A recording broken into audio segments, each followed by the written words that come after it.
Hello, everyone, and welcome to this episode of Finneran's Wake. I am, with unwavering commitment to the cause of great conversation, your humble friend and host, Daniel Finneran. I'm joined today by the great, powerful, and extremely knowledgeable Marty Gallagher. Marty is the type of man to whose resume alone an entire episode could, and perhaps one day should, be devoted. For the sake of time, and so as not to strain your patience, good listener and friend, I'll provide you with its abridgment. Marty is an IPF, or International Powerlifting Federation champion, a USPF, National Masters champion, a senior subject matter expert for the Naval Special Warfare Development Group, a coach of multiple champion IPF teams, author of 5 books and thousands of articles, longtime contributor to the Washington Post, reader, podcaster, philosopher, and as I recently discovered, fellow lover of Russian literature. Marty, thank you so very much for agreeing to join me today. Well, thank you. Of course. So the nickname with which you've been christened, or perhaps crowned, is the Iron Monk. Now, in my mind, this name conjures up the striking image of a muscle-bound Martin Luther in sackcloth habit and balding, tonsured head, hammering not theses to Wittenberg doors, but hammering out barbell squats and deadlifts in some obscure gym in the forests of Germany. So tell us, how does one come to possess the nickname the Iron Monk? And are you equal parts iron and monk, or are you more monkish than iron? Tell us. Well, I don't know where to begin. You know, you don't give yourself nicknames. You know what I mean? That's someone else's analysis, right? But I get to live the writer's lifestyle, which is, as it turns out, perfect for a recluse. You know, for the past 45 years, I've made my living by writing down whatever comes into my head about things that I care about. And then I send it off and they send me a check.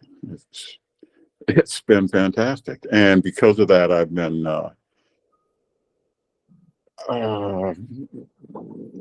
free of the 9 to 5. You know, my time is my own. Now, I don't make a lot of money, never have made a lot of money, but it's the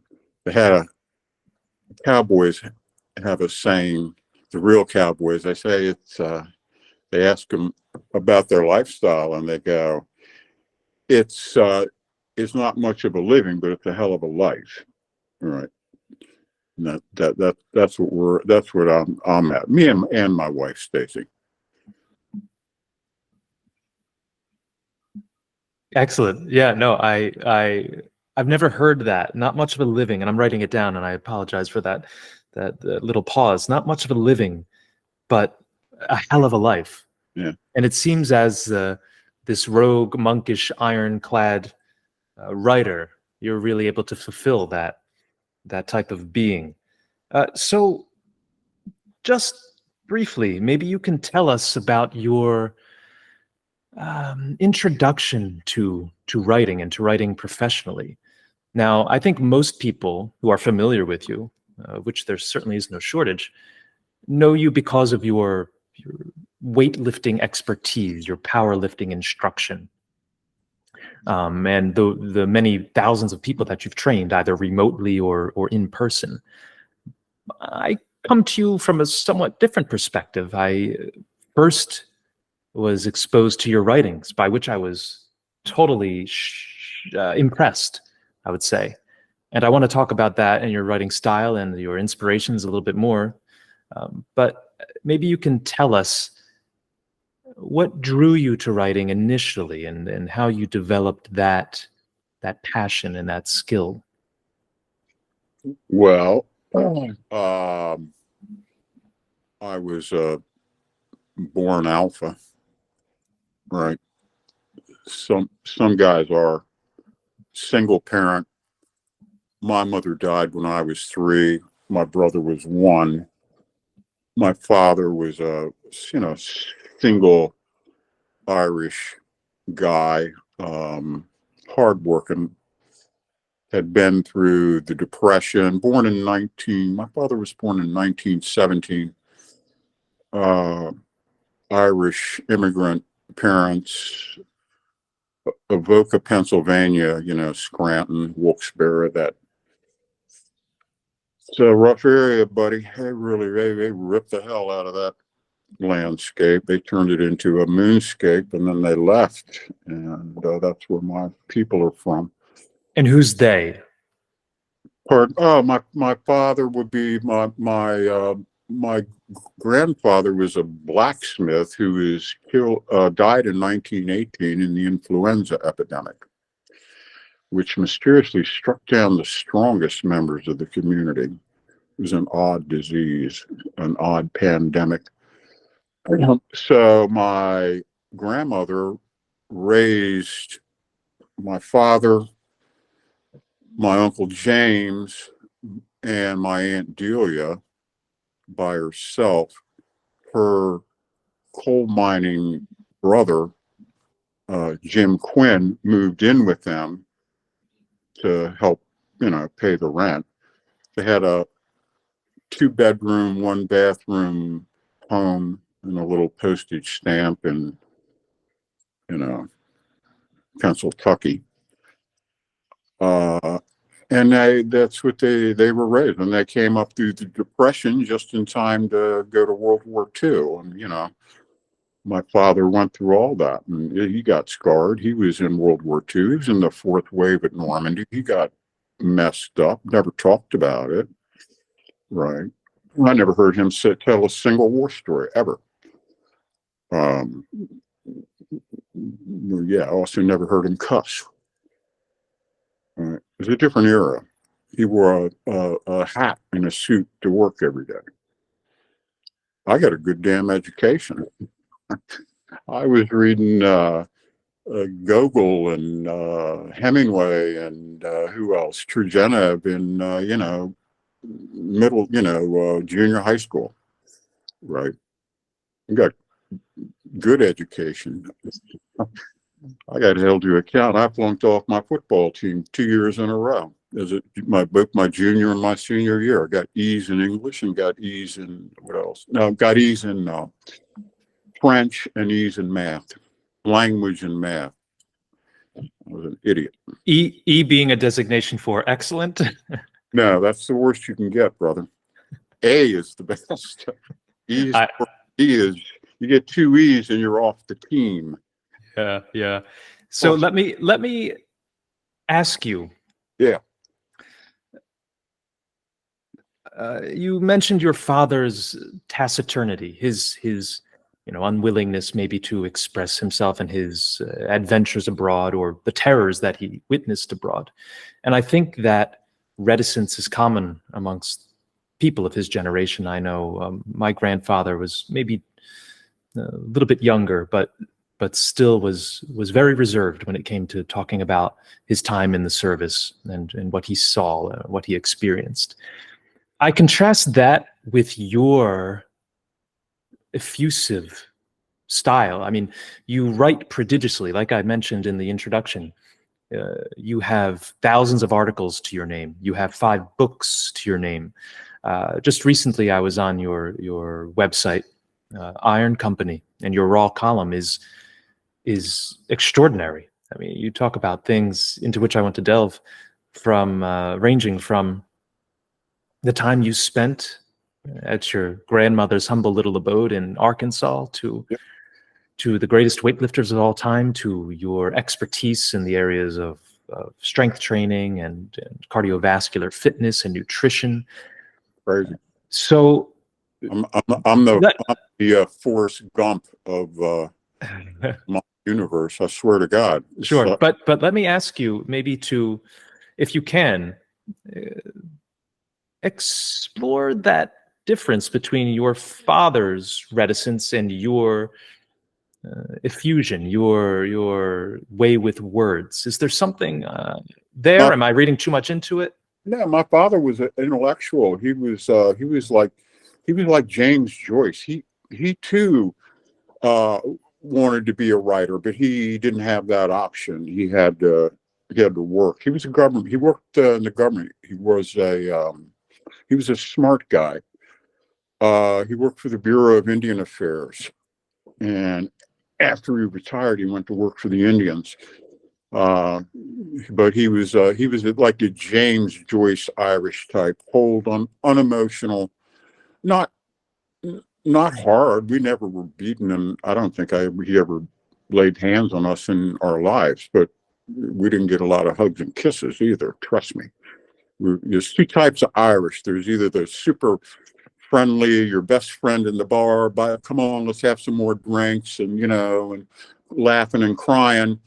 And then there's the unemotional Irish that, that's like the IRA bombers, and that was my father and his family. There was no hugging and kissing going on in that crew.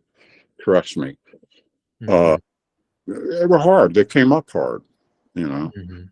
And my father, his main job all through high school, he was expected to work and give the money back to the family. And his main job, he's a pin setter in a bowling alley. Like, crazy. He got academic scholarship. That was his way out. Right. Then war came along. He did the war. And then after that, he gets involved with my mother. She gets leukemia, dies. So he's got that to deal with. And, it hardens a person. Yeah. Was that hardness then imparted to you, or did you, in your own life, try to soften that approach and maybe That. I got that part. the softer part? No, the harder part. The harder part. No, With the name Iron Monk, I would think you inherited the harder part. No, you are that. Mm. That molds you. Mm-hmm. We were raised by wolves, man. I mean, we were wild right from the get-go. Yeah, yeah. So it was a different era. It was a different time. I was born in 1950. That's ancient times. And my mother's side of the family were the exact opposite. They were, down in northeast Arkansas, under the Missouri boot heel, close to the Mississippi, and they were like Delta country people. Mm. And they were interesting too. They didn't drink. Now my father's side of the family, they drank. They were hard drinkers. They were serious drinkers. But my mother's side of the family, no, and they weren't teetotalers either. They weren't hard shell Baptists. They just they never took to it. But that was the complete opposite, right? Yeah. So it seems as though you straddled two different worlds. Yeah, between your Pennsylvania upbringing and that in Arkansas. But as I mentioned earlier, you have this wonderful character in your life. For me, she's a character, but for you, of course, she was someone to whom you were very intimately related, and that's your grandma or your grandmother. Was her name Rutha? Yeah, Rutha Moore. Rutha Moore. 96. So tell us about your experience with her, going and eating at her house and swinging on the. I mean, there's a beautiful, and I encourage all the listeners to check it out. There's a beautifully written article about these nostalgic, almost wistful memories that you have of your time spent at her house, her humble little house in Arkansas, and the way in which you describe the meals that you ate there. Let me just quote, just very briefly. You speak about Rutha shuffling with 4 perfectly cooked sunny-side up eggs, deep orange yolks, along with crispy strips of thick bacon or assertive pork sausage patties. And you say this was just the first of 3 series meals, always kicked off with ethereal biscuits and gravy, a bacon grease sieve sat on her tiny 4-burner porcelain propane stove to recycle the wonderful organic pork lipid. And all of that just sounds so divine, especially Whoa. to a hungry young man such as yourself at that time. So tell us a little bit about that experience, living or not, living with Rutha, but spending time with her. Hardcore country living where she had I don't know, what do they have? They had a quarter acre, maybe a half acre plot.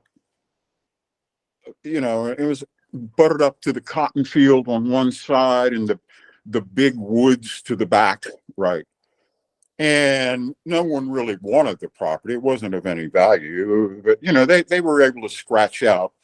She was a continual gardener, canned, of course. She was also an expert seamstress, so she would barter sewing for usually pork, raised chickens, duck, geese, turkey, right? Had that going, had the hen house going, had, outhouse until 1965. That was a relatively recent invention. I mean, it was country hardcore. She stayed at home and did sewing and did the farm work. Her second husband, Will, he was the town barber. He was a good guy. He also was not a drinker, which was a real problem down there. They had a lot of homemade booze floating around with a bunch of hillbilly guys who didn't have really a lot to do. So, you saw a good bit of that, right? But it was rural, and again, expert cooking, country cooking. When you read, I like, when you read the great chefs like Jacques Pepin, and he talks about the cooking that he got at his mother's farm in France. And it's like, yeah, I know that. Right. I know that vibe, and that stuck with me. I call it gourmet peasant food. Yeah, that a term I think that we could all adopt. It's interesting to me that this distinguished chef is one to whom you so closely resonate. In that article to which I made reference, you speak about his last meal, right, and what he would want served to him, and it was the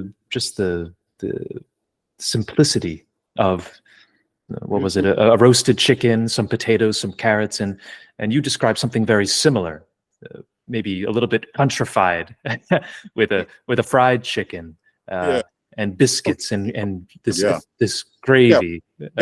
Organic fried chicken that the bird had her name day before yesterday, right? Right, and you describe how your grandmother would take the chicken in one quick motion, born of long practice and experience, wring its neck very quickly and almost seemingly painlessly for the chicken, if that's even possible, and prepare it. So tell us a little bit about your history in food and nutrition, in this sort of simple but organic and very wholesome setting, and how that has carried on with you and how that affects your preparation of food and your thoughts about nutrition today. Well, until the mid 60s, supermarkets were not all that common.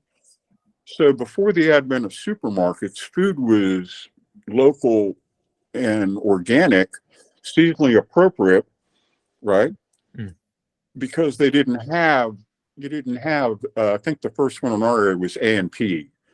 That was the first mega, that was like Walmart to us, a supermarket. Because before that, you get your fruit from one place and your, vegetables from another place, and you go to the butcher shop, and you know what I mean? It was smaller, independent. And also the people in my life knew how to cook, or some of them did, and some of them really knew how to cook. And I paid attention to that. I was covetous of those skills. And because I didn't have a mother was kind of left to my own devices anyway. So I became very adept at, man, I opened a lot of cans of Dinty Moore beef stew, and I boiled a lot of hot dogs, you know, as a preteen, right, feeding myself. And I enjoyed it. And I could tell some tales, man, but always a voracious eater. I was very much influenced by the muscle magazines. I was a tall, skinny kid. I had my full height by the time I was 12. I thought I was going to be 7 feet tall, right? So at age 12, I was 120 pounds at 5'10", and I wanted to muscle up. So, you know, we had weightlifting was right in my neighborhood. I grew up in a very hotbed of, at the time, it was Olympic overhead lifting. So I kind of lucked into geographically the area that I was raised in, which is really suburban Washington, D.C., north of Washington in Maryland. And it was, DC was a hotbed of Olympic weightlifting, and I fell in with some competitive guys at a very, very early age. I was competing successfully by age 14. And by age 17, I had won a national teenage championship. I was a national champion by age 17. And that changes a person. Oh, it certainly does. I want to talk about your lifting career a little bit more in due time. But let's just linger for a moment longer on this delicious term of which I'll be making use, gourmet peasant food. Describe, if you could, the diet of a gourmet peasant. I love the sound of that. So, you know, of what is, you know, of what foods is this sort of diet composed? We adhere to it to this day. I live in rural Pennsylvania. I live at the foot of the Catoctin Mountains. Okay. And we too get seasonally appropriate, locally sourced organic proteins and produce. And we go to the Mennonite farms for our vegetables, and we go to the butcher for our meats, and we know what's coming in and what's good. This week I'm picking up brisket, pork belly, and when I get through here, I'm making some ribs. My wife is a microgreen grower, Stacy. I married a wild ass Irish woman. She is a horse person. She has horses, and she is a really into gardening, like micro, really potent stuff. It's wild. It's more like a science lab. So we eat really good, but we eat really simple. And I'm pretty much, I would say, a keto plus fiber. And I'm also an intermittent faster too. So I think as you get older, as you get older, you need to eat less. But that's another topic. So, but my point is that we still, everyone wants to stress calories and are you keto, are you vegetarian, are you this, are you that? And our strategy is we point people back to let's concentrate on food quality, right? Then talk about timing, you know, how much you eat, when you eat, and approach sensible nutrition from a different direction. You don't have to get hung up in, you know, micronutrients. You just have specific periodized goals in terms of your body weight, and you meet those goals. And nutritionally, you do that based upon taking quality ingredients. That's the first choice. And you do that at the expense of getting rid of the industrialized foods and the refined carbs. And, you know, it's a carbohydrate. We've known, elite athletes have known for decades that dietary fat was not the enemy. We knew that because we needed the fat to recover. If you really are crushing yourself in training, you don't recover eating LITE food and low fat and fat free and, a lot of fruits and vegetables. That you don't recover eating that kind of food. You got to have some protein. You got to have some fat. You got to have some starch. You got to have some real food in there, because you're crushing your body and you will not recover. But again, elite athletes know that, because that's how they become elite athletes. And you've been yourself an elite athlete for quite some time. I was a good lifter. I was a world masters champion.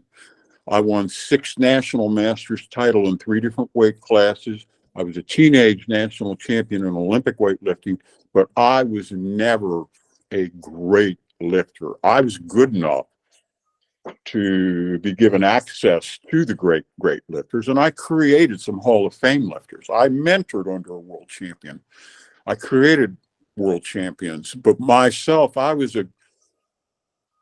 not a god. I was a demigod. You know what I mean? I was not on that level, but I was. Well, that's a stature for which I think anyone would settle. Demigod. Well, I'll have to add that to your introductory notes. There's different levels, and I was never confused as to my place. Yeah. Well, yeah. You seem to be very clear-sighted. But I mentioned you were perhaps wrongly. Access to that. Okay, I was allowed access to those guys, and I was their chronicler. I see. But so I mentioned your, in my opinion, elite stature, or slightly elite adjacent stature, in your opinion, as it pertains to nutrition, because it seems to be the case that most athletes of your stature and above were not misled by, let's say, government prescriptions to abhor meat and eschew it and run away from it as far and as quickly as you possibly could. So were you able, when these dietary standards were first released, were you able to perhaps dissuade some people from adopting that style of eating? Because if you look at the charts, even to this day, look at the food pyramids, of which our government entities are the authors. You'll still see the largest portion at the bottom being your carbohydrates, right? And in a diminishing quantity, you'll have your fats and your proteins at the very top. And of course, now there's an even more vehement push because of political reasons, and related to the climate and related to other financial interests, to diminish meat consumption and protein consumption more broadly. So I guess the question is, were you able at that time to see through what the government was putting out, and maybe convince some others to stay in your lane, if you can call it that, and not be misled? No, actually, I did everything in my power to convince my competitors to follow the governmental guidelines. Okay. Anybody who tells you that it's okay to eat 9 to 11 servings a day of pasta, please, if you're competing against me, do it. No, I had no interest. I'm not a public servant. I'm not interested in persuading John Q. Public. I never wrote for John Q. Public. I wrote about what the best of the best were doing to get better. And that's what's interesting. I'm not, the general public is too broad a term, too amorphous, I have no way of relating to them. Any motivated individual who comes to me, regardless of level, we're able to improve them, period. And it's not any magic on our part. We're just passing along the systems that we used, that were handed down to us. We've refined them. I have refined them over my 60 years. I've been in this game 61 years. So it's been a long run, and I'm still doing it. I'm not retired looking back, reminiscing. I'm still in the deal. I am still actively seeking to improve each week, and I'm doing it. We're leveraging gains at advanced stages.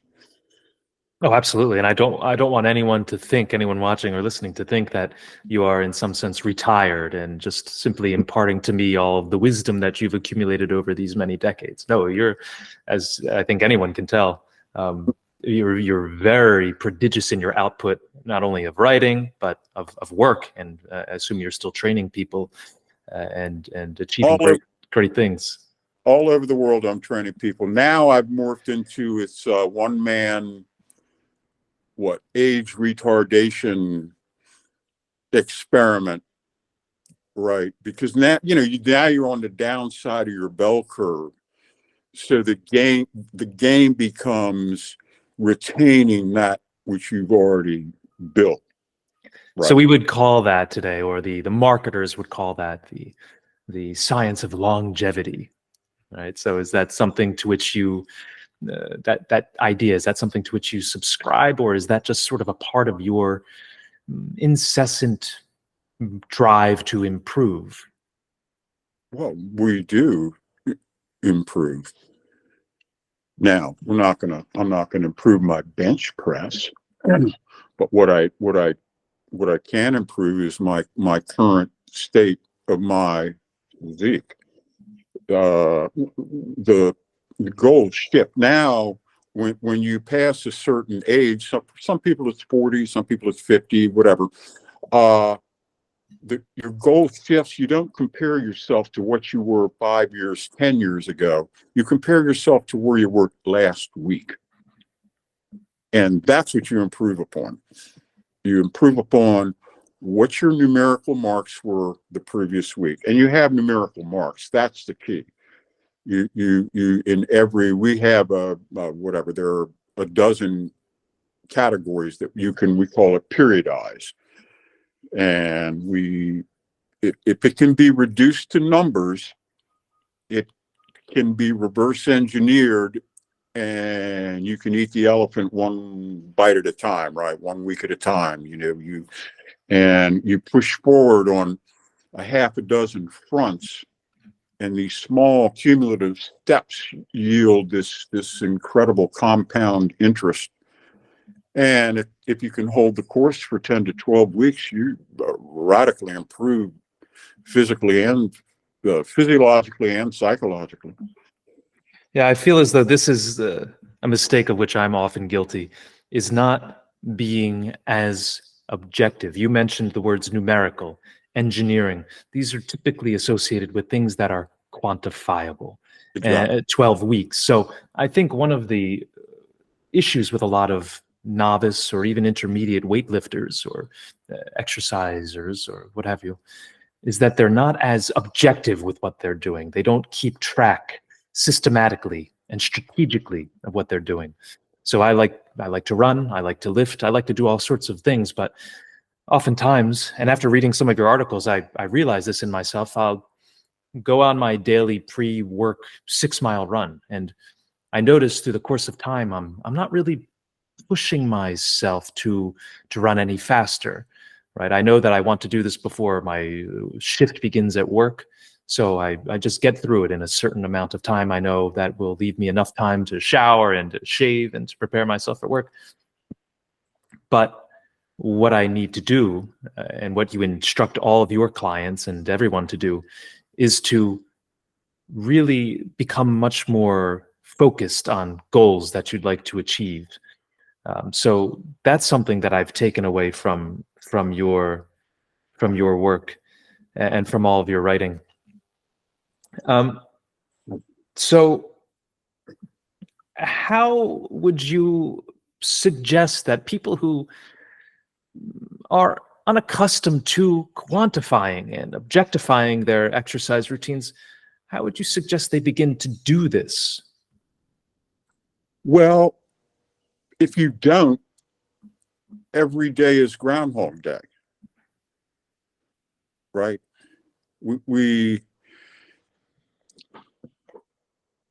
what's the overarching goal? Why do we diet? Why do we go join the Y? Why do we do boot camp? Why do we stop smoking cigarettes? Why do we, well, I would suggest that really what we're looking for is a radical physical transformation. And people say, well, that's not really what I'm into. I want to, whatever, dunk a basketball, or I want to be the club pro in tennis, whatever. Well, if you achieve the overarching goal, which is a physical transformation, no matter what the athletic endeavor you name is, you will do it better if you are more muscular and leaner. Name me anything. And the answer will be dramatically increase your lean muscle mass, dramatically decrease your body fat. And I don't care if it's, it doesn't matter. So if the big goal, if the center goal, if the irreducible nucleus is radical physical transformation, then we define that as dramatic increase in lean muscle mass, dramatic decrease in stored body fat. Okay. That's the definition. Then below that, it's, well, how do we achieve that? Well, we believe that there are 4 interrelated, interdependent, irreplaceable elements, 4 disciplines. You need a strength training element, you need a cardiovascular element, you need a nutritional element, and you need what we call brain train, which is the psychological aspects that are related to the process. So we get 3 of those 4 you can reduce to numeric. You can periodize strength training, you can periodize cardiovascular training, you can periodize nutrition. All right. Brain train is different, but brain train is how we enact the other 3 disciplines. So that's that. So we start with the lone overarching goal, radical physical transformation. We come below that. How do we define that? Again, more muscle, less fat. Then below that, we have the 4 disciplines for achieving that. And then below that, you have the subcategories within each of the 4. For example, in cardio, you can either do the burst type cardio or you can do steady state. You need to make a determination, right? We also will stair step your degree of fitness upward over a 10 or 12 week cycle. We start you off easy and acclimatize you to the stresses. We pick super easy, we call them jump in, whether it's a poundage or a distance or a duration or frequency. We have very low jump in numbers, right? Very easy. You might start off, well, maybe you start off, if you're out of shape, 3 15-minute cardio sessions a week at 60% of age-related heart rate max. Walk around your block, right? 15 minutes. And then each week we would add 2 minutes to the duration. Depending, or more, depending on what we're dealing with. Every situation is different. Every situation needs to be customized. It is not one size fits all. The overarching, the big check squares, whether we're training elite military or I'm training a completely out of shape normal person, the big check squares are the same. And again, we need a strength training element, we need a cardiovascular element, we need a nutritional game plan, and we need brain training. Now, the particulars within each of those 4 disciplines are going to be varied depending on the situation of the individual we're dealing with.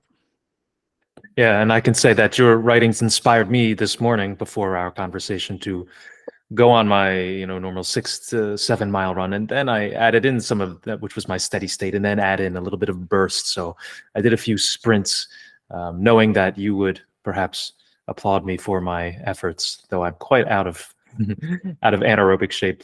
I'll have to work my way back into it objectively, though, of course, and strategically based on some of your recommendations. You talk about radical physical transformation, and I Yep. know you're not addressing the public at large, Nope. but there does seem to be sort of a regnant mantra that is, you're perfect the way you are. You've seen this radical change, if you want to call it that, away from the pursuit of fitness and wellness and health toward its opposite, embracing fatness or obesity, be it morbid or whatever else it might be. How do you think about this contrary movement, this contrary wind that seems to be gaining in popularity? I don't.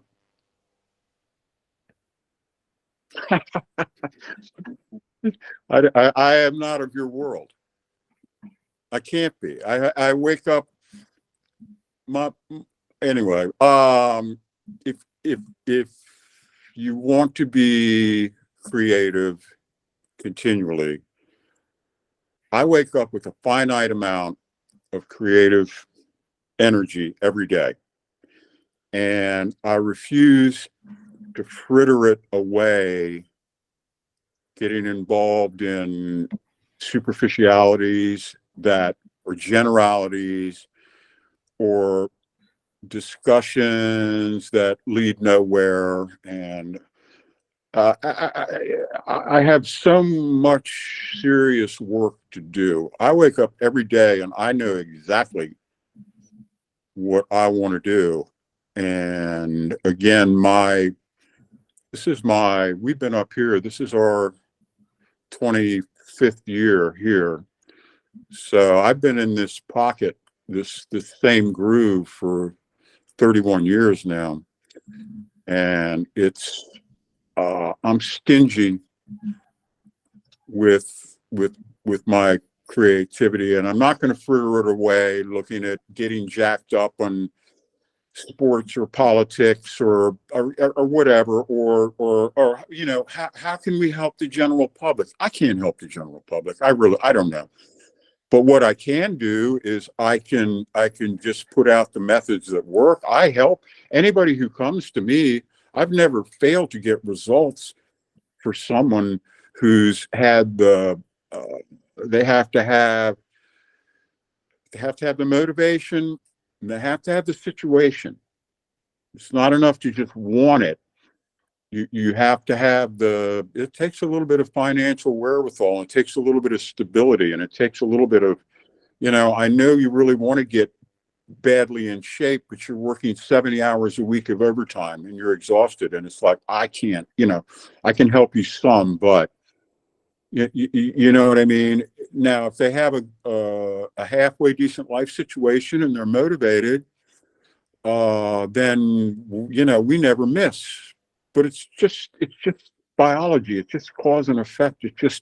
It's no genius on our part. It's just bringing science and between myself and my mentors, we got 100 years of empirical experience under our belt now. So I want to return just briefly to that statement by which I was startled, and it's, I'm not of your world. That sounds as though it's beyond simply the Iron Monk. It sounds like you're entering the territory of an Iron Messiah. How are you able to isolate yourself from modern society and from the culture, the degraded culture, frankly, in which we're all, to some extent, living? Well, I bristle at that term Messiah because I am the furthest thing from a Messiah. I've had far more of a rock and roll lifestyle than a messianic lifestyle. And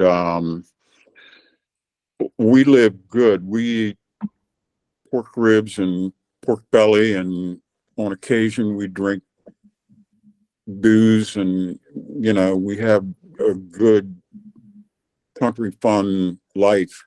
It's not monkish. It's not Nazified. It's not, pure. Oh my God. No, we're quite the opposite. So not as austere as I was led to believe.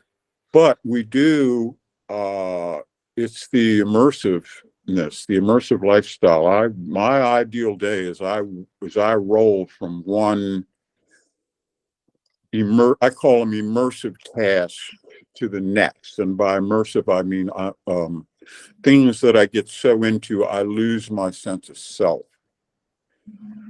And it can be, I wake up and I do creative writing. And I usually burn out on that after about 2.5 or 3 hours. So then I get up and I drink some more coffee and I go, if the weather is beautiful like today, I go run in the woods at dawn. Woo. Wow. I'm the first one through, man. I'm busting through cobwebs. I'm spooking deer and fox. Right? It's surreal. And I can either sprint or I can do steady state. And I mix it up. Also, I have very severe, we call them billy goat trails. I go up the sides of these mountains and I hit those. So then I get burnt out on that. So then I'll go weight train. But I only weight train for about 15 minutes anymore. I might train 3 times a week for 15, maybe 20 minutes. But I can kill myself in 15 minutes. I know, I mean, I am so expert now at what did I do in my last training session? I did 5 exercises, 2 sets apiece. And I mean, I crushed myself. First set was a warm up, second set all out, give 100%, have no more, not another rep in me, move on to the next exercise. And I'll do that 3 times a week, usually with my 3 different areas of the body. Sometimes I'll do twice a week. I'll do like legs, one, and then upper body, the other. It depends. But it's very, if you know what you're doing and you're of normal strength levels, which I am now, I don't have my monster strength anymore. So it's when you're just normally strong, you can get through weight training very quickly because you only need 2 to 3 sets. And it becomes extremely efficient. And again, if you know what you're doing, you retain and improve your strength. Improve your strength. Imagine that. Improve. And again, it's a combination of our particular, everything in resistance training comes down to techniques and tactics. Techniques and tactics. Yep. Very good. I can't help but feel a little bit ambivalent about this idea of disengaging from society. Why? Well, it's great. I acknowledge that, and to some extent, I do try to. But let me just finish this thought. I am changing lives. You most certainly are. But this is where my ambivalence arises. This is where my ambivalence arises. And again, meaning I feel both strongly for disengaging from society and against it. When you have a remarkable person such as yourself, who's unique in so very many ways, and by whose example so many lives could be improved and are, that's the type of man, the type of figure that I want everyone to know about, that I want our youngsters to model themselves after. Yes. So again, I'm not trying to pedestalize you, but let's just use you as the example, or anybody who's achieved great things in the world of fitness and creative writing and musical composition or whatever it might be. No. There's a tendency, like I said, for people of that status to retreat from society, and perhaps their skills aren't as widely recognized, and the benefits that they could bequeath or give to the rest of society aren't as easily doled out. So you can or cannot comment on that. It's up to you, but that's sort of how I feel about it. There is a compulsion that with which I'm very sympathetic, to exit society and kind of live that sort of life. I think it would be much more salubrious to the mental well-being and to the physical well-being as well. But at the same time, it's almost as though the age needs you or needs someone like you, and if it's calling upon you, how do you resist the pull to come back and to help? God help us if we need me to help. I tell you, no, that would, I think, dilute what we're doing. I think part of what myself and my wife are doing is dependent upon us staying in this tight pocket. I think we're the Taoist cave monks, and I really don't think you want to bring a camera crew up here. I think it would ruin. I think we're discovering stuff. I really do. I feel like I'm on my own ongoing laboratory experiment. And one of the master chiefs, one of the bosses of the commandos that we worked with, we were talking to a group of tier 1 commandos, and he was introducing me to the group, and he said, now, so when it comes to your comments, keep your comments to a minimum, because Gallagher has a finite capacity for human contact. I was like, yeah, you know what? I think that's correct. Yeah. I'm glad we're talking remotely then. Yeah, but I'm just saying that and I think that that's part of the fuel I run on. I think that if we got public, and I give back. For the past 15 years, every Sunday, I train a group of local people for free. And you ought to see these guys. They're all rocked out. And it's 100% natural. These are just, and most of these guys, they just train one time a week. They're getting dramatic results. They're my ongoing lab experiment. It's my community give back. But also now it's been, oh God, like I said, 15 years. And to see the transformation on these guys, and all they're really doing is strength training once a week. So that's another concept for which you're famous, and that is training once a week. Can you expand on that a little bit? To most people who are even, like I said, novice or intermediate gym goers, that sounds heretical. Mm-hmm. That sounds completely antithetical to what they've been taught. So how do you explain training merely once a week? It is completely heretical, and thank God they still don't burn people at the stake, because I would have been crispied up 40 years ago. Well, here's what the strongest guys in the world discovered. In the quickly. In the 70s, and up until the 1970s, I'd say, well, the late 60s, all weight trainers were under the illusion that in order to stimulate gains, they had to train a muscle every 36 hours. So you had to train your thighs, train your biceps, train every muscle in your body 3 times a week. That takes a lot of time. Or you can compromise and barely train each body part. If I've got to train biceps, triceps, forearms, deltoids, lats, erectors, abs, thighs, hamstrings, calves, that takes forever. And I'm supposed to do that 3 times a week. So what the guys decided in the 60s is that, well, let's split that in half. So now we've got to train. So instead of training 3 times a week for an hour and a half, they train 6 times a week for 45 minutes. That's bodybuilding. Arnold Schwarzenegger at his peak was performing 700 sets a week. Can you imagine? 700.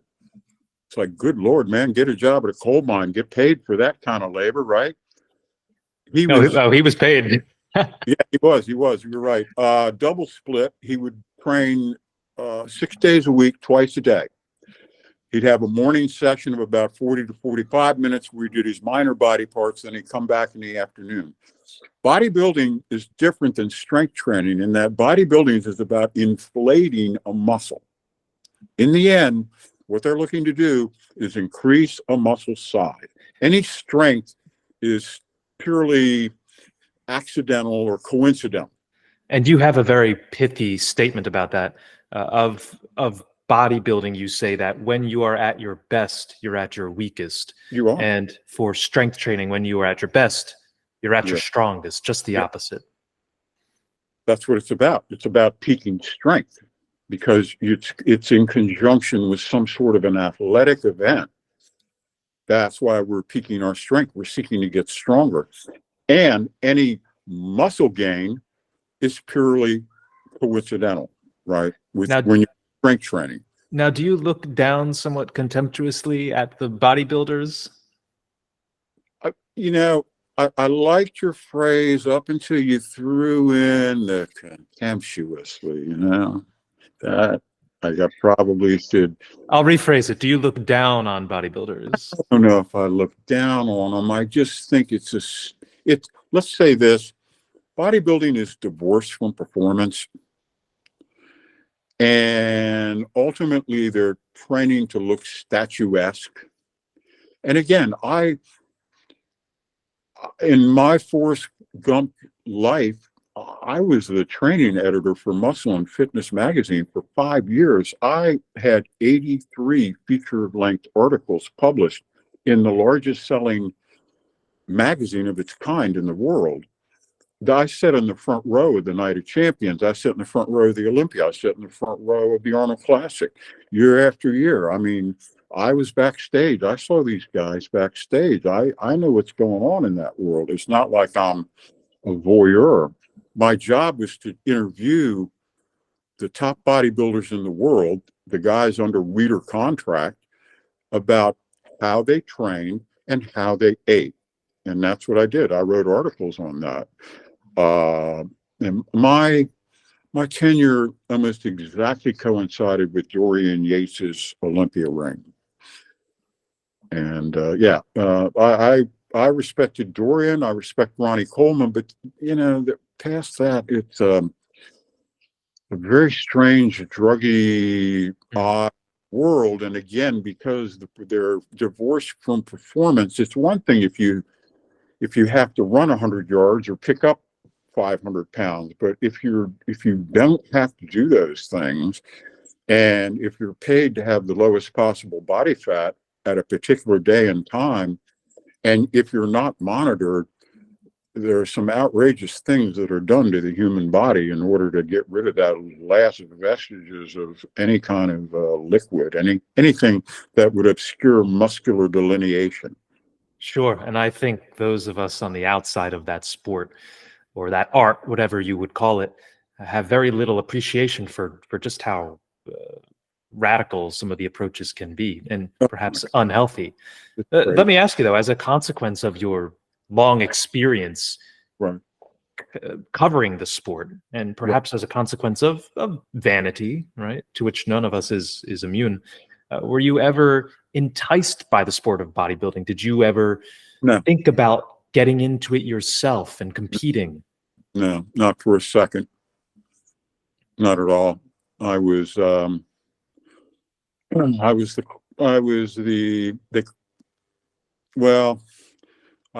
at around Weider headquarters as the Carefree Psychotic.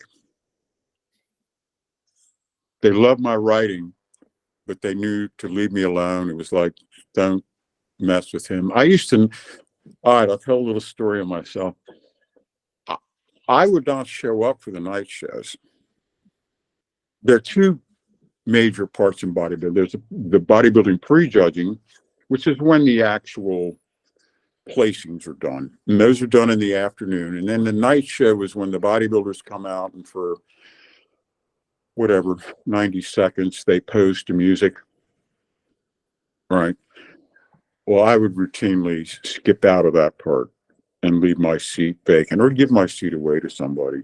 And, but then I'd write up the best, the most incredible show reviews, as if I were there. I would look at the prejudging and determine the placings and then just be able to place it together. And they loved my writing style, but they didn't like me as an employee. The Carefree Psychotic. No, I suppose not. You've accumulated quite a few nicknames. Some complimentary, some less. Most of them we can't relate here. Oh, perhaps in some sort of behind some sort of a paywall, you can divulge all the rest. I think that from the bodybuilder, I think the one thing that we did take away from them is that they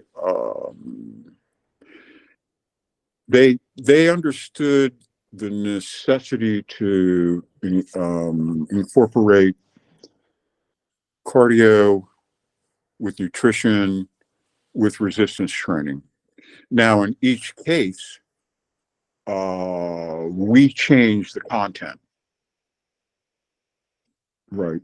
We didn't use their resistance training. We did not use their approach to cardio. We did not use their nutrition. But they were the first to link the three together, and I give them credit for that. And that's where I got it from. So some lessons are to be learned from the bodybuilders, at least the bodybuilders of yesterday. Well, this was still the modern era of the heavy users. This is when the all drug bodybuilding came into effect. I've got to change my location here if you don't mind. Of course. So I'll ask you as you traipse about. What do you make of the current class of bodybuilders? And you can comment on this. I don't follow it. I haven't followed it since the day I left.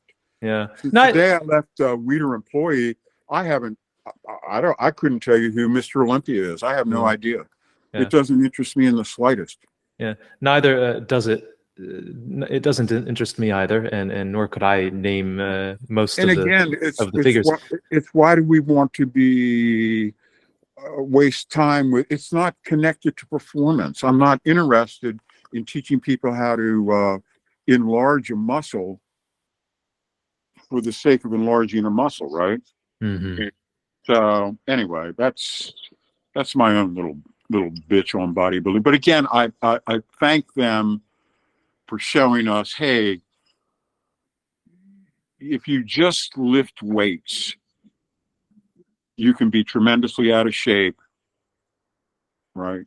And if you just run and, eat carbohydrates, you can be very susceptible to immune deficiencies and being run down and all kinds of ailments related to stress impact, repetitive motion. So we need the balance. Yeah. It's better a little bit of all four elements than a whole lot of any one or even two. So there is some acknowledgement of the insights that we've been able to glean from the bodybuilding community. I want to pivot away from bodybuilding. Again, it's a sport and art in which I'm not terribly interested and about which I know very little. I want to ask you about your fondness for Russian literature. I mentioned that just very briefly in my introduction. Now I know about this affection for Russian literature from our correspondence, by which this conversation was foreshadowed most memorably. So how is it that you came to become a lover of Russian literature, which is famously a rather difficult genre? Well, again, I think I got a good education right from the start. And we read Gogol, we read Taras Bulba in, I think, 7th or 8th grade.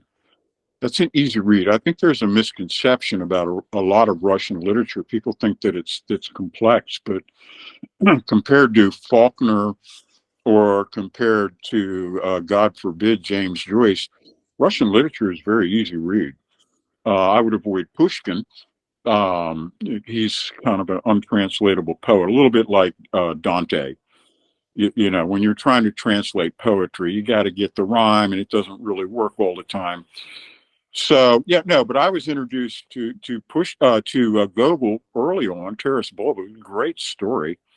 If you're a young boy, I mean, it's all about fighting and betrayal, and swords and stuff. And then who else? Oh well, Turgenev with the Sportsman's Notebook.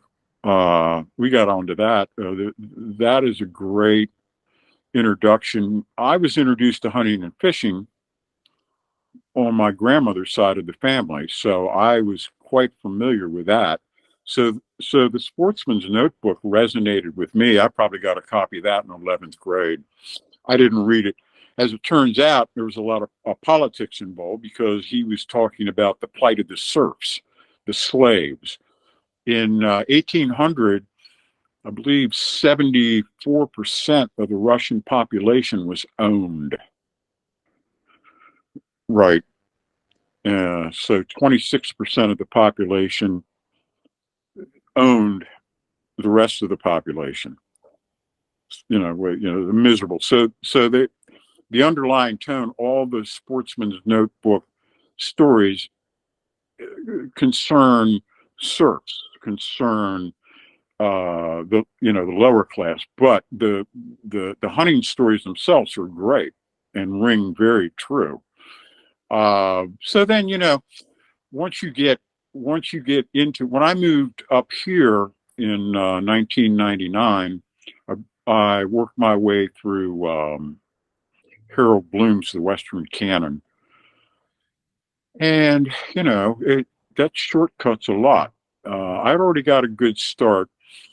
Pushkin, as a personality, he was incredible. He kicked off the really, I concentrate on the 19th century stuff. So Pushkin started off, I think he was born in 1799. He's an incredible guy. So many of the great Russian writers were of the elite. They hung out in the czar circles. Amongst the elite, they spoke French. So the underclasses wouldn't understand what they were saying. That was their secret way of avoiding the people who waited on them would not know what they were talking about. So that was interesting. So these people were highly educated. I'm talking about Turgenev. He was loaded. Tolstoy was loaded. So was Pushkin. Pushkin was of nobility. Gogol was not. He was the second great Russian writer. Lermontov came along after Pushkin. It was interesting. Both Pushkin and Lermontov were killed in duels. Lermontov was killed early. I think he was 26 or 27. Pushkin, I think, made it to 38. Both of them were killed over women. And back in those days, Russians didn't get into fistfights. They shot it out.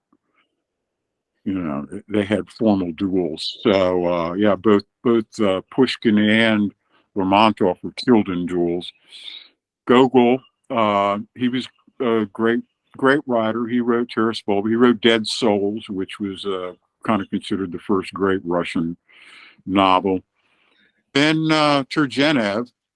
I didn't like his novels as much. I wasn't too much into the novel stuff, but as a short story writer, he was great. So one author who's gone unmentioned is Dostoyevsky. Well, so I know you're working chronologically, but yeah, he was most decidedly not of the elite, and no. Perhaps is, maybe in my opinion, the greatest among all of these writers that you've named. Do you think that perhaps is the reason for his greatness, the fact that he was not an elite and probably suffered more, under the thumb of, let's say, the government than any of the others? Do you know his story? He got his father was a surgeon in some god awful small nowhere place, right? He at age, I think 25, he went to a meeting, and at the meeting, some people stood up and spoke out against the Tsar. So he was arrested, and him and 6 other guys, they were arrested and sentenced to death. So they locked him up. So on the day of their execution, they marched them out, and they tied the first 3 guys up to the poles. And the guard commander said, "Ready, aim, fire." And the muskets went off. Oh, they were just blanks. The Tsar commuted the sentence. But of the 3 guys, one of them went crazy for the rest of his life. The second guy, his hair turned instantly white. And the third guy pissed himself and fainted. Dostoyevsky was in the next line. So after that, they sent him to Siberia for 5 years. Then he got out. That's really when he started writing. Wow. So he ended up as an epileptic. He had a huge gambling habit, and his favorite game was roulette, which is like the worst game for gambling, right? So he constantly had to write in order to just pay the bills, right? His brother died, so he had to take in his brother's family, his wife and their kids. There was something wrong with his wife. I mean, this guy was born under a bad sign. What did he die? I think he died at age 60. He made money at the end of his life. He got recognition and broke through at the end of his life. I loved Crime and Punishment. This is my favorite Russian novel. Right. I thought that was solid all the way through. Harold Bloom said about Dostoevsky, he said, incredible beginnings, unparalleled middles, and usually disappointing endings, which I kind of thought was accurate. He did some good short stories too. If you read like The Gambler, he did some good stuff. Now after or perhaps Notes from Underground, a novella, which is excellent and perhaps one of my favorite works. And I probably would agree with Bloom's assessment, as most people would, though Bloom is himself a very idiosyncratic critic and writer in his own right. He can be a little bit difficult and troubling for some people. But overall, I think we would endorse his assessment. Let me ask you, being so well and deeply and widely read in the works of Dostoevsky, with which of his characters do you think you most resonate? Oh, the police inspector in Crime and Punishment. For what reasons? Oh, he was great. He had him pegged right from the beginning, and he's so subtle, and there was an excellent version of it done on television, and the police inspector was played by what's the guy's name? Ben Kingsley. Is excellent. Just played it perfect. I think they used it word for word. There was very little improvisation. Yeah, absolutely. I would choose the nameless character from Notes from Underground. I think, who suffers. Yeah. No, I see what you're saying. Yeah, from any. Yeah. No, I say it was police inspector. Yeah, that's an excellent choice. An excellent choice. And among the Russian greats, would you say that Dostoevsky is your favorite, or would you rank someone above him, in your own personal opinion, not in any sort of literary critical opinion? Well, Tolstoy was very interesting. He was born in 1826. He was an aristocrat, but he went in the army. He saw action at Sevastopol. He was an artillery officer. He was swung back and forth. He was really conflicted over the whole serf thing. He owned slaves, but he was really conflicted about it. And at age 60, age 50, he got religion, and he became a shrew and a scold, and he really kind of dried up. I thought at his best he was good. I was not as big a War and a Peace fan, but I really liked the Cossacks. Harold Bloom said his favorite short story was Haji Murad, which is a good short story. I like the Cossacks best. But Tolstoy was a strong writer. He was the real deal. And then Anton Chekhov came after him. Chekhov was born in 1860. He was a grandson of a slave. Chekhov was my favorite short story writer. But he wrote over 700. You could always find something in Chekhov. He never wrote a novel. He wrote plays, He wrote the Three Sisters, the Cherry Orchard, all that. Cherry Orchard, yeah. He never wrote a novel. Yeah, prodigious output of short stories and plays, but unfortunately no novel. But that was the genre in which he thrived and for which he's so highly regarded to this day. Upon informing my father that I'd be speaking with you and that you had this peculiar interest in Russian literature, which I would think is somewhat uncommon in the powerlifting community, he responded that maybe it wasn't so unusual in that there's maybe a strong link between the culture of Russia and its weightlifting and Bulgaria and some of the Eastern or formerly Eastern Bloc states and America. Is there anything to that, or is my father incorrect? My mentor was in powerlifting was a fellow named Hugh Cassidy, and Hugh was the first world powerlifting champion, and that was in 1971. He raw squatted 800, bench pressed 570, again no cert, 2-second pause, and deadlifted 800. Hugh was a Renaissance man. He was one of America's top metal sculpturalists as an artist. He was an excellent bass player. He played terrific acoustic guitar. He played cello. He spoke fluent German. His wife was German. Hugh mentored me in my writing career. He and I wrote my first articles together in 1978. He co-authored articles and got me published in 78. Those were my very first articles. If anybody is of a mind, YouTube up Eva Cassidy, EVA Cassidy, that's Hugh's daughter. She has sold 10 million records to date. She died at age 33. It's a tragic story, but she used to practice upstairs while we lifted downstairs. So yeah, he was a botanist. He used to graft, pear branches on apple trees, and he'd read Nietzsche in the original German. I mean, this was an exceptional guy. He taught mentally challenged children. That was his profession. I mean, yeah. And again, on the side, he won world championship and completely radically transformed his physique, and the strategies that he provided me are the strategies that we still use today. We pared them down a little bit. So is he the type of Renaissance man after whom you wanted to mold yourself? Yeah. Yeah. We all have man mentors. Yeah, absolutely. Absolutely. And what a fine one that you had. I'm sorry, what were you saying?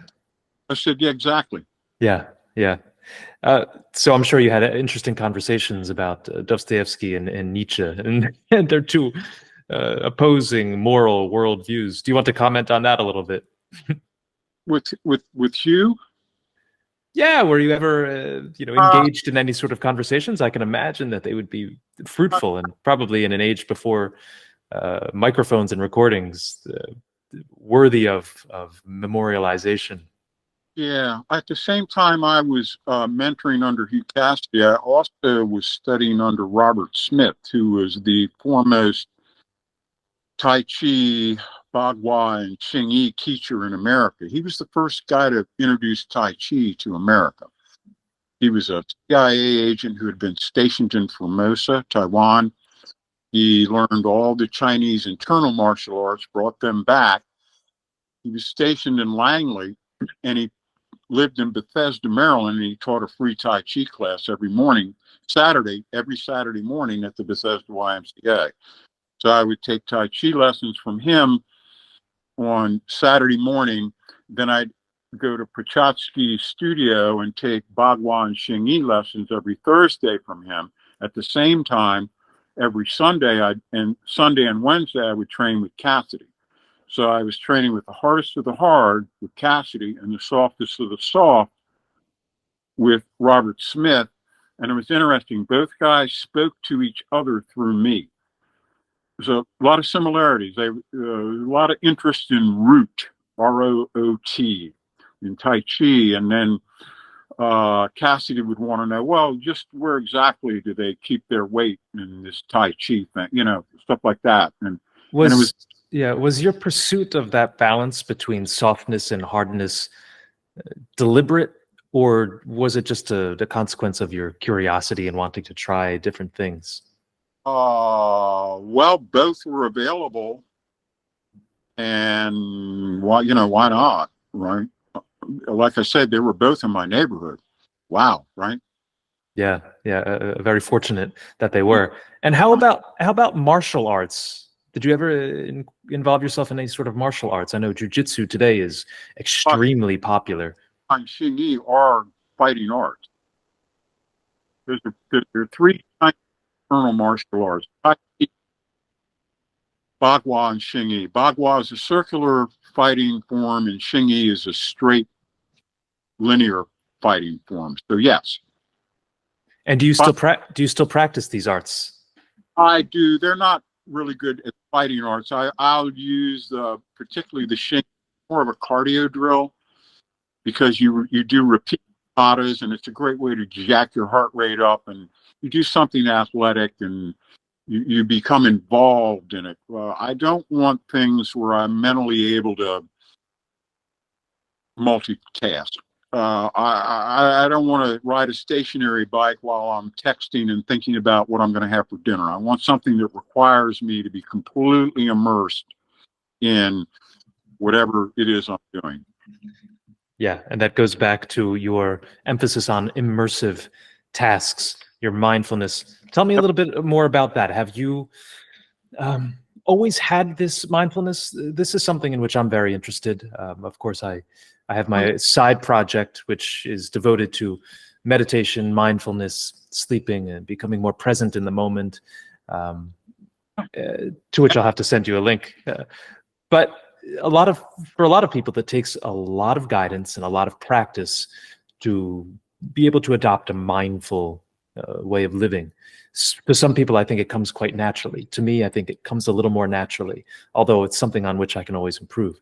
So is it more inborn for you? It seems to be. Is it more intuitive, or is it something, mindfulness, is it something that you've had to accustom yourself to and to train yourself for?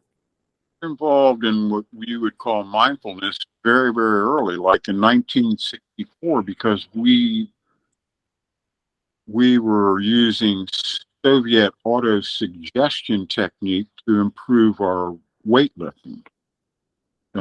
This whole idea of auto-suggestion, which is very simple, if you run a movie over and over in your head about your performance in the gym.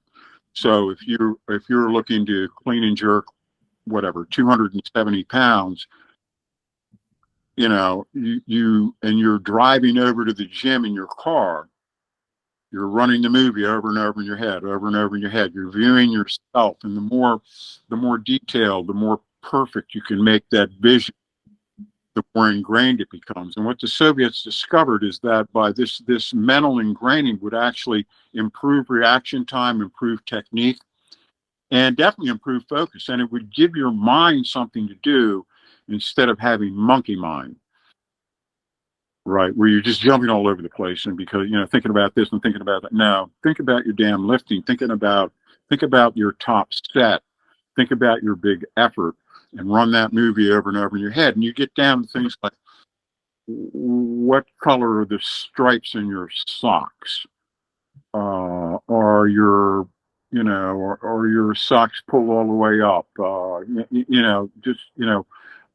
What is your training partner Marshall have one, you know, and you get into these details because we did it for years. So then in 1970, I got involved in formal meditation because all of a sudden Eastern meditation started coming to the United States. Before then, it was pretty rare. You didn't. But in the early 70s, that's really when the New Age kind of thing began. You started having health food bookstores and places where you could get books. I've got a meditation collection now that it'll blow your mind. It's like, I don't know, 300 books. And what has been the most powerful technique for you? Well, that's not the right question, see, because it's an amalgamation. Again, I didn't go into meditation seeking enlightenment. I went into meditation looking for improved sport performance. Did you find enlightenment along the way? Yeah. Again, anybody who seeks enlightenment never finds it. The best you can hope for is long periods of mental quietude and mental focus. There's no permanent enlightenment. There's just you are at peace and centered, and your forever chattering mind is quiet of its own. It's not some willpower thing. No, your mind falls quiet on its own, and you become immersed in what you do. That's the best you can hope for, but that's enough. Now, are you able to instruct others into this mindfulness technique? Because you mentioned among your pillars of fitness, one was the psychological component or the mental component. So, if you don't progress to that level. That's one of the that's what separates the men from the boys, is that you've got to have that ability, that mind ability. You have to be able to will yourself to lift more than you're capable of, and not everybody is able to do that. And that requires a total synchronization of mind and body, because you need to lift more than you're capable of, right? Just 5% effort, right? And earns. Yeah, and I can imagine a lot of sort of burly, tough-minded weightlifters, both past and present, being somewhat resistant to this idea of sitting down and collecting one's breath and observing one's thoughts in this monkey mind. But it seems as though you're unique in this regard as well, always being able to adopt a variety of different techniques that might otherwise be kind of a little unusual to the sportsman. Well, in the end, it's an emotional. At the very end, it's nitrous oxide. It's not quietude and bliss. Like when you're tearing into 800-pound barbell, you got to get your berserker mindset. Now, do you have a meditative technique that's distinct from that which is employed during your lifting?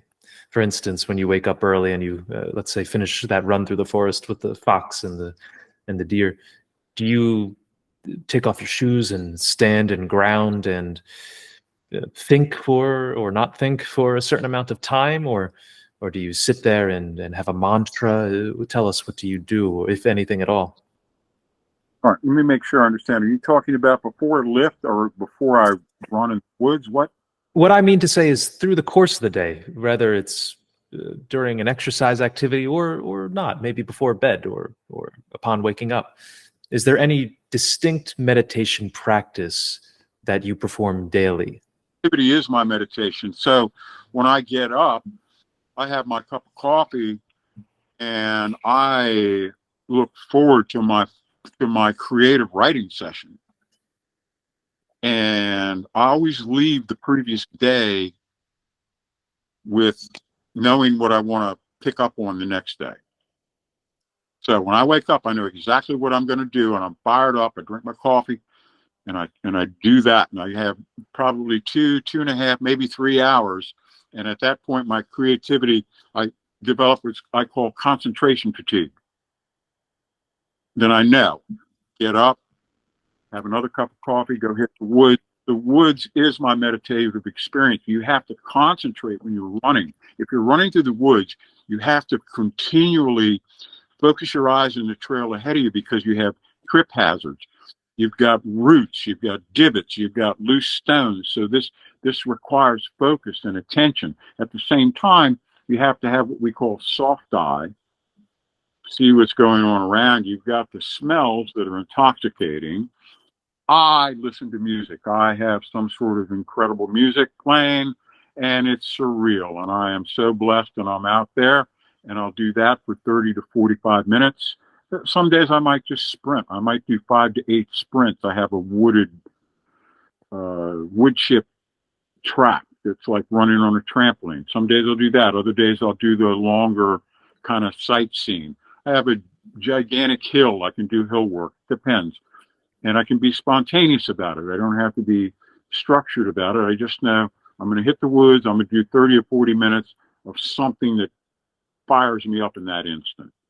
Always feel better when I'm done. Usually then I go to the YMCA, which is less than half a mile away, and or to my gym, and I'll lift weights for 15 to 20 minutes, okay? There, I got to get my psych on. I got to get fired up for the top. I don't get fired up in the warm-ups, but on the top set of each exercise, I got to bring it psychologically and mentally, okay? Once that's done, I calm back down. Usually at that point, I'll go take a intense steam bath, like lobster, and I'll alternate that with cold shower. I'll end up in a final steam bath where I'm just ready, like my skin is ready to peel off. Then I'll walk out and I'll get in the Olympic pool. And I'll do, I don't know, 10 laps, maybe 15 or 20 minutes. And at the end, I just do like flotation tank. I'll come out, then I'll get in the sauna. Okay, sit there, get into a Zen headspace like you can't believe. I'm ready to melt. Then I get my car, drive home, drink a protein shake, and fall into a nap, a power nap. I feel myself growing when I'm sleeping, right? Then I wake up, have a cup of coffee. Then I do my rewriting. I do my creative writing in the morning. I do my rewriting in the afternoon. Good writings in the rewriting. Then after that, at 3 o'clock, I eat. That's when I start my meal. I love to cook.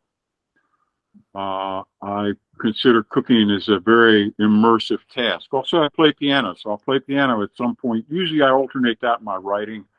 If I get wound up in my writing, I'll turn around and do some keyboard to kind of unwind my head. If you play, writing is like building a brick wall, and improvisational piano playing is the opposite. One is left-handed right brain, the other's right brain left-handed, and between the two of them you can extend my creative writing if I interpose it with a little bit of music, right? It unwinds my head, right? Yeah. That's absolutely fascinating. Thank you. I was going to ask you to outline in some detail your morning routine or your daily routine, and thank you for doing so. I watch a movie at night, and it's so great because there's so much stuff on. I'll watch a series. I like to watch movies. I like to watch like Justified and series and stuff like that. I find that it's passive. I don't do many, it's a passive thing I can do at night. And then I usually fall asleep. I usually go to bed at 8 and read from 8 to 9. That's when I usually read my classical literature. That's a good time. Fall asleep, boom, get up, do it again. Yeah, do it again. It's astonishing to me to know that you spend almost all your time in these immersive, mindful, meditative states. Yes. Contrast that to the rest of society. I mean, I know to whom you're not very favorably connected. are very strongly connected. But the masses, especially of Westerners and Americans specifically, they might be lucky if they spend 5 minutes a week in this immersive state, 1 minute a week. Maybe they're never in these immersive states. And to me, it's a devastating recognition. It's not good for the mental well-being of our society. And I don't think you're going to flourish as a human being if you don't have the ability to will yourself into this mindful state, or to be brought there by the guidance of some guru or instructor or teacher of some sort. So let me just ask you, for the masses out there watching on this and or at other channels, how would you suggest people begin entering, if not staying, in these immersive states? What are some simple things that can be done? Strength train, I think, might be the easiest way to.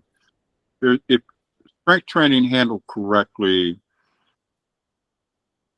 unleashes what I call a hormonal tsunami, and there has to be a certain intensity level that most civilian people don't experience. They don't push to a point where they have endorphins, serotonin, dopamine, adrenaline to kick the process off, and noradrenaline, these hormones that really intense resistance trainers experience on a predictable basis. We call it the post-workout glow. They call it the runner's high, but let me tell you, the runner's high is so elusive. I mean, you've really got to know what you're doing. I can create what they call the runner's high within one set of weight training. I don't have to run for 15 or 20 or 30 minutes to get into the state. I can get into it very quickly.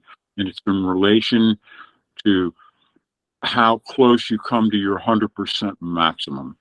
Now they're discovering these biotransmitters that are released in proportion to the intensity of your exercise that are supposed to be like miracle growth of the brain. BDN, just like nitrous oxide that created in response to exertion. And it's not 80%, or it's not 75%, or it's not 90%, it's 100 or 102%. And you have to learn how to exert maximally safely. And the way that we do it is we use full and complete range of motion, very controlled rep speed. Again, our strategy in strength training is to make light weights heavy. And we do that with a degree of precision and control. And this keeps the athlete safe. If you stay within the prescribed motor pathways, you'll stay safe. And yet you can still exert to the level required to get this incredible hormonal release, which is also the signifier of hypertrophy. Right? So strength training is how you build a muscle. In order to reduce the body fat, you got to get control of your insulin. Here's a real inconvenient nutritional fact. If there's insulin in the bloodstream, there can be no fat burning. If you wake up and you start your day with a big glass of orange juice and a bagel, and then you decide to do an hour cardio session, you just did it for nothing. And you're an advocate of fasted cardio. I'm an advocate of getting the insulin spiking foods out of your system and doing some sort of aerobic exercise when you don't have insulin in your body. Otherwise, you can get fitter, but you're not going to get leaner. You can improve your cardiovascular innards, your lungs, your heart, your cardiovascular system, but you're not going to mobilize and oxidize stored body fat. You can't. Body's got to be devoid of insulin. Then you give it a task, and then the body will burn its second favorite fuel source, which is stored body fat. Yeah, we love fasted cardio. That's great. Yeah, that's what I do as well. So that was an excellent response and an erudite one. To get to my question, the response to my question is, how does one who's not really inclined to mindfulness and to these immersive activities, how does he or she sort of establish that practice? It's by strength training, essentially, and building on top of that, the nutritional components and everything that's related to it. But really mindful strength training in the proper manner with objective goals. Yes. And this is the key point. I meant to make this point. When you achieve that hormonal tsunami, what I've discovered is that it's actually an advanced meditational state. Look at the characteristics of both. When you achieve that true, you just knock the piss and vinegar out of yourself in a hardcore weight training session, and you're sitting there and you are centered, you're contented, you have a lack of conscious thought, and you're like not thinking about what the Redskins are going to do or anything. You're just sitting there in like this beatific glow state, and you just feel complete and full, and it's just like fantastic, right? And it's a direct result of these hormones that have been unleashed in your system. However, as a since 50-year meditator, I can tell you that it takes a lot of work to get to that state of being where you're sitting in zazen with your hands in the cosmic mudra, with your spine erect, in the lotus position, your tailbone elevated, doing the diaphragmatic breathing, doing the box breathing. You find yourself in that state. Oh, what are the characteristics of the state? Oh, I feel centered. I feel contented. Right? Oh, that's like that glow state you got lifting. Oh, that which you've been seeking, you already had. Boom. Yeah, I think people would That was my they would pay great deals of money, I think, to be able to attain these states into which you so easily slide, or maybe out of which you never actually come. You seem to be perennially in them, which is extraordinary. And I'm hoping that a lot of our listeners can take from you some lessons and be able to incorporate them in their own lives, because it is not that difficult. The barrier to entry into these mindful states isn't that high. It's not insuperable. Like you said, mindful strength training, running on a train. And I think this is brilliant. Running on a train that's somewhat unpredictable and challenging up a hill or where there are roots, jumping out and daring you and wanting to trip you. Those are the sorts of areas that you want to be, and where your mind really can connect with your body and make what can be perceived as a difficult process, sitting down and saying a mantra and centering yourself. It makes it much easier. Makes it much, much easier. Your concluding thoughts on mindfulness in immersion. Anything else to say about that? I get immersed in cooking, cutting, slicing, timing. What else? Music for sure, right?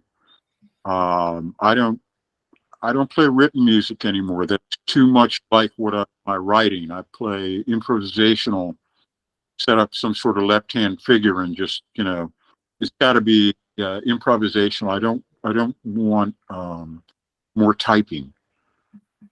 Right. Yeah. So what else? Now, are any recordings of your music available? It's not for gain. I just want it to go off into the air. Right. What else? In the woods, anything outside, walk your neighborhood, put on some music, right? But pump, put some ass into it, right? Get it moving, right? It could be a ship in a bottle. It could be, whatever whatever your passion is, car mechanic, right? You get lost and, you know, you're rebuilding the engine, right? I mean, whatever. Those are the tasks that we want to repeat. Playing pool, some guys get completely immersed into that. But to me, the best life is just to be able to roll from one to the other and then be done, right? Yeah, it sounds, it's an extraordinary practice. Gotta, Yeah. I'm sorry? gotta make a living. Yeah, that too. Now, unfortunately, the modern man, about whom you write to some extent, is completely divorced from this immersive practice, right? With the cell phones specifically being the cause as to why they are so distracted and unable to immerse. My fear is that with the long-term use of these devices, you know, regaining that almost intuitive ability to become immersed in activities will be so weakened that they won't be able to. I hope that that's not the case, but I'm fearful for the future based on what we're seeing. I read an excellent book on that by, I think his name is Ron Goldman, and he talked about the fact that the average teen gets or receives, I don't know, something like 120 requests for interaction a day. So if you do the math and divide that into the waking hours, it's like every 15 minutes there's some sort of interaction required, which is the end of the long contemplative thought needed for works of art, Yeah, for writing, for sculpting, for, you know, composing. It's for that reason, and there's something paradoxical about this, but it's for that reason that I think my generation and the generations that follow will be the least artistically productive in any real meaningful way. I think that there's just completely that there's inadequate time devoted to idleness, to, well, not idleness, but to boredom, to those hours or those minutes during which the mind can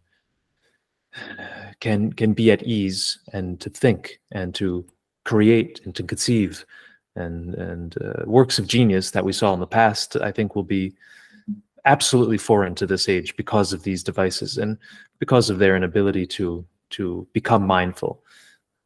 So that's my great fear. I hope it does not happen. I hope that with the abundance of information that these devices provide us with, just the opposite will happen, right? That's the paradox, because there's never been an age, there's never been a time in which so much information has been so immediately available to us. But we have an inability to truly and deeply engage with that material and to make from it something even greater. So that's my paradox of the modern age. I hope, like I said, that we're able to combat it and overcome it and be a remarkable generation on which, you know, posterity will look back approvingly. But I have fears that won't be the case. So we're getting toward the end of our conversation. You've been very, very generous with your time, but I didn't want to depart without learning a little bit about your engagement with the military. So tell us, how did you begin with the armed services, and what was your approach to enhancing their physical prowess? I was approached by tier 1 active duty operators. This was 15 years ago. And what they wanted from me is they understood the need for strength, wanted to improve their strength, but their dilemma was they had no time. They had so many skill sets that they had to stay abreast of, you know, jumping out of planes, underwater, submersibles, what else? Hand-to-hand fighting, ground fighting, stand-up fighting, weapons, you know, pistols, rifles, knives, all the stuff they got. Then they have to stay in touch with these different skills. It's not like an athlete gets to be a specialist, whereas in the military they have to be a generalist. And they're like, wow, we need strength, but we can't be in the gym 5 days a week. It's not, real. And I said, well, we have a dramatically reduced strength training program. And again, it's this idea of training once a week, which we touched on. That goes back to the champion lifters of the 1980s who discovered that in order to maximally increase their squats, their bench presses, their deadlifts, they could only lift once a week. They couldn't recover. If they tried to squat and deadlift twice a week, well, the squat and deadlift will use a lot of the same muscles. They use upper thighs, they use erectors, they use abs. A lot of the same muscles are used in both lifts. If you're training each lift twice a week, those muscles are getting blasted 4 times a week. When do they recover? Never. Now, when you're an Olympic weightlifter handling 225 pounds, that's not as much of a problem as it is when you're a power lifter handling 600. Right. So that was the difference there. So guys like Cassidy cut the training from the 3 times a week down to twice a week. Now, the generation that followed, my generation, we cut from twice a week to once a week. So we would squat once a week, we would deadlift once a week, we'd bench press once a week. Now, we wouldn't do multiple sets either. We didn't do 5 sets of 5, 3 sets of 8. We didn't do any of that. We worked up to a top set. You made your number, you moved on to the next week. And everything was about your one time at bat. So this was the periodized strategy that created all the other strategies. Our cardiovascular strategy is built on the same idea. We stair-step up the degree of fitness over the 12 weeks. You start off at a base level, and over time, gradually, just increase the duration, increase the intensity, or increase the frequency. Goose one of the elements, right? Nutrition, what's your goal? Are you underweight and looking to add muscle? Well, that dictates a certain nutritional strategy. Are you overweight and looking to shed body fat? Well, that dictates a different nutritional strategy. We need to synchronize that nutritional strategy with our weight training and our cardiovascular. The key to body weight and body percentile manipulation is the combination of cardiovascular exercise and insulin-free eating. That's how you lose body fat. You combine cardio, like you talked about your fasted cardio, combine that with long periods where you don't have insulin in your bloodstream, and that's how you get leaned out. If you want to gain quality body weight, you super compensate, you add calories, but you take in the additional calories with good quality foods, not junk food, not pizza and pie. Right? Now, were the entrenched military leaders, let's say, very welcoming to all these ideas? Because I can imagine that they have a certain dietary protocol to which they want all their soldiers to adhere, and they probably themselves have a memory of how they used to approach fitness that might not be consistent with what you're putting forth. So did you face any pushback or resistance? We were brought in by the operators, not by management. So we had a leg up because the guy said, we want these guys in. I would take in a team of 4 to 5 coaches for a week at a time.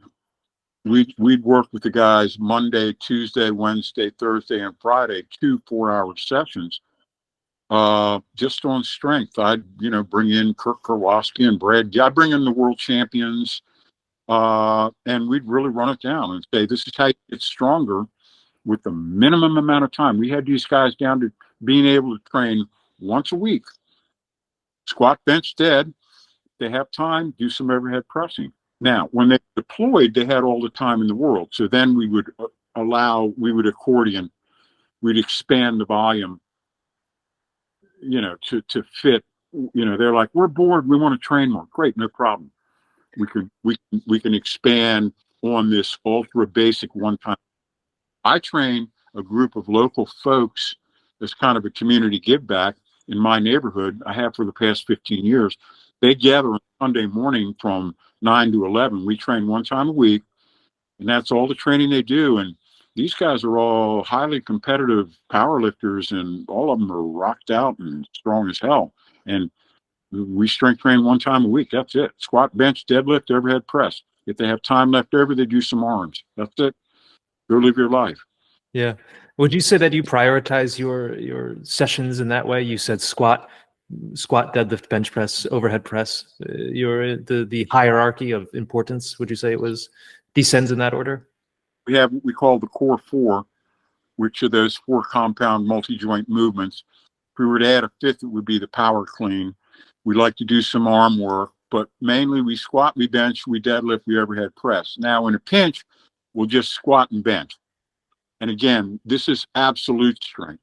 There are three separate and distinct types of strength. You have absolute strength, which is your heavy power lift, short distances, maximum payloads, no regard for velocity. Then you have explosive strength, which is longer range of motion, maximum emphasis on velocity, you moderate the payload. Then you have sustained strength. You have light payloads, but long duration. Now, we pay homage to all three of those strength types. But in the absolute strength world, just squat, bench, dead, overhead press, boom. And the regimen that you introduced to the military, is that still in use to this day? Or have they diverted to a different technique or program? We're still in continual contact. Very good. That's encouraging, especially with the, perhaps some of the uninspiring things that have happened in our military and to our military in the past few years. So I'm glad to know that they're still being trained at the very high level that you introduced so long ago, and to which they still adhere. So, Marty, I think this is a good place on which we can come to our conclusion. You've been extremely generous with your time, with your knowledge, with the breadth of information that you're able to provide on a diversity of themes. I think I was most struck by the voice of the writer whom I read for the past few days in preparation for these conversations, and the voice of the man to whom I'm now able to speak. To me, that's very interesting, because you're able to convey your passion and in a very intimate way, both through the written word and through the spoken word. And I think that's a very, very unique ability. So I encourage everybody to purchase your books, of which there are at least 5. Read your articles. They may be dated, but go back and read them, because I spent, like I said, the past few days on your Iron Company website reading your raw column, and my goodness, I had to open up a fresh Google document just to store all the information that I was learning. And I consider myself to be somewhat experienced in the world of fitness, but every article that I opened, of which you were the author, had something new for me. So I'll include a link to that in the show notes below, and I will highly, warmly encourage everybody to visit it, and also to listen into some of your podcasts with your colleagues over there at Iron Company. Tell me, is there, being the Iron Monk, I suppose there aren't very many social media platforms on which you can be accessed or followed, but is there somewhere people can go to check in on your information, or to maybe contract with you for a training seminar or something like that? We're at functionalstrength.org, and that's our website where we have, and there's a good collection of videos demonstrating the core lifts that we do. We use 5 variations in each of our core 4 lifts. My main book is called The Purposeful Primitive, and that's a 450-page sort of the grand treatise, the overview of the 4 interdependent, the philosophy that we touched on today. So that would be the main book. And if you touch base, we also do personal training. I work with motivated people all over the world. I have clients in India and Japan and Austria, and where else? And Netherlands, South America, all over the U.S. So if people are interested in working with me, they can get in touch with me at mgso1@comcast.net. Again, we're those that are motivated and have the way. We're always try to accommodate. Yeah, and they no doubt will be filling your inbox with requests. I can assure you of that. So before we come to our final conclusion, do you have any parting thoughts, parting words, anything with which you'd like to leave us? Thank you for providing the format to talk about things other than sets and reps, and you know what I mean. It was refreshing, and I appreciated that you had done your homework. And again, anytime you want to have me back, we can drill down on some aspects. You know, the psychological stuff that's a gold mine. I think that's an area that it's also very easily applicable to other pursuits, right? Doesn't necessarily have to be strength training, but that's where we learned it from, and that's where we cut our psychological bones. Precisely. I think that it's grossly unexplored, and it's perhaps the most important, I don't want to call it the most important contribution that you've made or are making, but I think it's one that will really be fruitful for a lot of people in a variety of fields. And you could tell in this conversation, yeah, I'm less interested in sets and reps and the numbers and the great power lifters and their names and what they, if they wore a belt or not, their knees were wrapped. Those are things, as a layperson, I don't know much about that. But talking about that psychological component, I think, is just so rich. And you are such a unique practitioner, not only of writing, of training, but of living. And it's very unique to hear somebody with so a unique perspective and approach to life. Thank you. So I thank you 1,000 times for joining me on this humble little channel, to which I encourage everybody listening and watching to subscribe. It'll also be available as a podcast, so you can stream it on any of the podcast streaming services. The one that you like best, you can simply search Finneran's Wake and listen to us if you don't want to see our two Irish mugs on these cameras of ours. So with that, I bid you all farewell from Finneran's Wake.